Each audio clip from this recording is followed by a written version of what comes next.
Welcome to the product tutorial for the Scuba3S from Lovibond.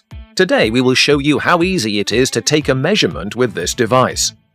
First of all, switch on the device and you will see the last used test on screen.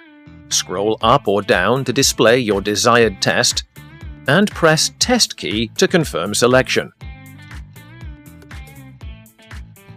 Fill the measuring chamber with a sample of your pool water.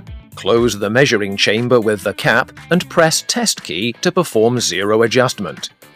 The screen will switch empty vial with a filled vial. Now remove the measuring chamber cap. Select the reagent required for the method. To determine the pH value, use phenol red tablet. Add a tablet directly from the blister foil to the water sample. Take care not to touch the tablet with your fingers. Crush the tablet with the stirring rod and stir until the tablet is dissolved. Close the measuring chamber again with the cap and swirl the device back and forth for approximately 15 seconds. Do not shake it. Now press Test key to perform the measurement. The result is displayed on screen, indicated with green backlight.